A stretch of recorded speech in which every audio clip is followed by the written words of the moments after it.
Hello food lovers, welcome to our channel. నేను మీ రాణి Eramsetti. Friends, ఈరోజు tea time snacks recipe చేసి చూపించబోతున్నాను. చాలా టేస్టీగా, క్రిస్పీగా, కారంగా చాలా బాగుంటాయి. ఆ ప్రాసెస్ అంతా చూద్దాం. వీడియోని ఫస్ట్ నుంచి లాస్ట్ వరకు చూడండి, స్కిప్ చేయకుండా చూడండి. అన్నీ కూడా మన ఇంట్లో ఉన్న ఇంగ్రీడియంట్స్తోనే సింపుల్గా చిన్నపిల్లలకి సరదాగా ఇష్టంగా తినే రెసిపీ అండి. చాలా టేస్టీ రెసిపీ. ఆ ప్రాసెస్ అంతా చూడండి. అలాగే ఛానల్ని ఫస్ట్ టైం వాచ్ చేస్తున్నవారు సబ్స్క్రైబ్ చేసుకుని పక్కనే ఉన్న బెల్ బటన్ క్లిక్ చేయండి. ఇంకా ప్రాసెస్లోకి వెళ్ళిపోదాం. ముందుగా 2 కప్పుల పొడి బియ్య పిండి తీసుకోండి. వీటిని ఒక బౌల్లోకి వేసుకుందాం. మనం ఏ కప్పుతో అయినా కూడా తీసుకోవచ్చండి. ఇలా తీసుకున్నాం కదా, స్టవ్ ఆన్ చేసి పిండి ఉడికించుకోవటానికి మందంగా ఉన్న పాత్ర ఏదైనా పెట్టుకోండి. దానిలోకి మనం ఏ కప్పుతో బియ్యం పిండి తీసుకుంటే అదే కప్పుతో 1 కప్పు పిండికి 1 కప్పు వాటర్ అండి. నేను 2 కప్పుల పిండి చూపించాను కదా, 2 కప్పుల వాటర్ వేసాను. అలాగే టేస్ట్కి సరిపడా సాల్టు, కారము, చిటికెడు పసుపు వేసుకుని రెడ్ చిల్లీ ఫ్లేక్స్ కూడా వేసుకోండి. తెల్ల నువ్వులు కూడా వేసుకోండి. సన్నగా తరిగిన కరివేపాకు, కొత్తిమీర కూడా వేసుకుని 1 టేబుల్ స్పూన్ జీలకర్ర వేసుకోండి. 2-3 టేబుల్ స్పూన్లు కుకింగ్ ఆయిల్ వేసుకోండి. ఆయిల్ ప్లేస్లో బటర్ కానీ నెయ్యి కానీ వేసుకోవచ్చు. ఇప్పుడు వాటర్ని ఇలా బాగా కాగించండి. ఇలా మరుగుతున్న వాటర్ని ఒకసారి టేస్ట్ చూసుకోండి. సాల్ట్ కానీ మీకు మీ రుచికి తగ్గట్టుగా లేకపోతే యాడ్ చేసుకుని, ఇలా వాటర్ బాగా కాగుతున్నప్పుడు మనం ముందుగా కొలుచుకుని పక్కన పెట్టుకున్న పిండిని అలా కొంచెం కొంచెంగా వాటర్లో వేసుకుంటూ పిండిని బాగా ఉండలనేవి ఏమీ లేకుండా బాగా కలపండి. ఫ్లేమ్ మొత్తం కూడా తగ్గించేయండి. లో ఫ్లేమ్లో మాత్రమే ఈ పిండిని మనం ఉడికించాలి.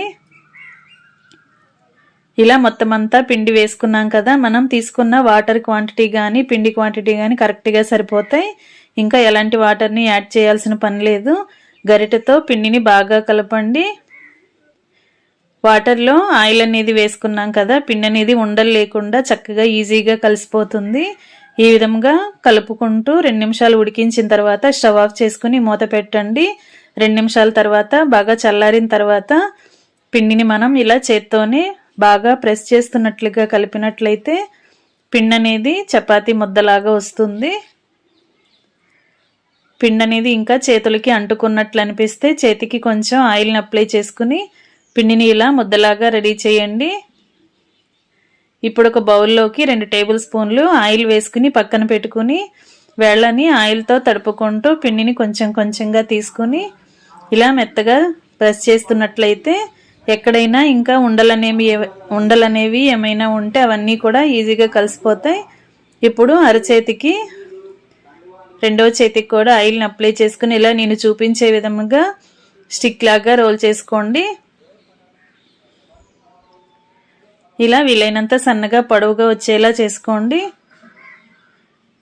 ఇప్పుడు నేను చూపిస్తున్న విధంగా ఫోర్క్ తీసుకుని ఇలా ఒత్తుతున్నట్లుగా ప్రెస్ చేస్తే మనకి ఆ గీతలు అనేవి కనిపిస్తూ ఉంటాయి. ఇలా వెరైటీగా చేసి పెట్టామంటే పిల్లలు సరదాగా తింటారు. ఈ విధంగా చేసుకున్న తర్వాత ఇలా చిన్న చిన్న పీసెస్గా కట్ చేసుకోండి. ఇలా అన్నీ కూడా ఇదే విధంగా ఈవెన్గా ఉండేలా కట్ చేసుకున్నట్లయితే మనం డీప్ ఫ్రై చేస్తున్నప్పుడు కూడా కరెక్ట్గా ఫ్రై అవుతాయి. ఈ విధంగా చేసుకుని ప్లేట్లో పెట్టుకోండి. ప్రాసెస్ అనేది చాలా సింపుల్ అండి. ఇలా ఫోర్క్తో ప్రెస్ చేసుకుని ఇలా మధ్యలోకి కట్ చేసుకోవటమే. మనకి కావలసిన సైజులో ఇలా కట్ చేసుకుని మనం కలిపి పెట్టుకున్నంతా కూడా ఇదే విధంగా కట్ చేసుకుని ప్లేట్లో పెట్టుకుని రెడీగా పెట్టుకోండి.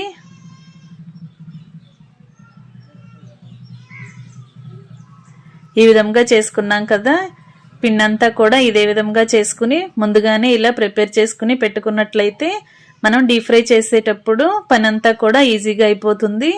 ఇలా మొత్తం చేసుకోవడం కంప్లీట్ అయిన తర్వాత స్టవ్ ఆన్ చేసుకుని కళాయి పెట్టుకుని డీప్ ఫ్రైకి సరిపడా ఆయిల్ పోసుకోండి. ఆయిల్ కూడా ఎక్కువగా పీల్చుకోదండి. రైస్ ఫ్లోర్తో చేసాం కదా, చాలా ఈజీగా ఇవి డీప్ ఫ్రై అయిపోతాయి. ఇలా ఆయిల్కి పట్టినన్ని కళాయిలో వేసుకుని బాగా ఫ్రై చేయండి. ఇలా గరిటెతో కలుపుకుంటూ డీప్ ఫ్రై చేసినట్లయితే ప్రతి ఒక్కటి కూడా ఈవెన్గా ఫ్రై అవుతుంది. ఈ విధంగా క్రిస్పీగా వచ్చిన తర్వాత ఆయిల్ నుండి తీసేసుకోండి. మీడియం ఫ్లేమ్లో మనం డీప్ ఫ్రై చేసుకున్నట్లయితే లోపల వరకు కూడా బాగా ఫ్రై అవుతాయి. మెత్తదనం అనేది లేకుండా చాలా క్రిస్పీగా టేస్టీగా ఫ్రై అవుతాయి. ఈ విధంగా డీప్ ఫ్రై చేసుకున్న తర్వాత అన్నీ కూడా గరిటెలోకి తీసేసుకోండి. ఇలా గరిటెలోకి తీసుకుని పక్కన పెట్టుకున్నాం కదా, ఇదే ఆయిల్లో మిగిలిన వాటిని కూడా ఇలా బ్యాచెస్ వైజ్గా వేసుకుంటూ డీప్ ఫ్రై చేసుకోండి. చాలా సింపుల్గా టేస్టీగా పిల్లలకి సరదాగా ఉండే స్నాక్స్ రెసిపీ అండి. ఇంకా కంప్లీట్ అయిపోయింది. అన్నీ కూడా ఇలా డీప్ ఫ్రై చేయటం కంప్లీట్ అయిన తర్వాత స్టవ్ ఆఫ్ చేసుకుని సర్వింగ్ ప్లేట్లోకి తీసుకోండి. ఈ విధంగా మనం 2 కప్పుల బియ్యం పిండితో అప్పటికప్పుడు స్నాక్స్ అనేవి చేసి పెట్టినట్లయితే పిల్లలు స్కూల్ నుంచి వచ్చేసరికి చక్కగా చేసామంటే వారికి బాగా నచ్చుతాయి. చిన్నపిల్లలే కాకుండా పెద్దవారు కూడా టీ టైంలో చేసుకునే స్నాక్స్ రెసిపీ అండి. చాలా టేస్టీగా ఉంటాయి. తెల్ల నువ్వులు వేసాం కదా, కమ్మదనం అనేది బాగా తెలుస్తుంది. మరొక రెసిపీతో మళ్ళీ కలుద్దాం. Thanks for watching. నేను మీ రాణి ఎర్రంశెట్టి.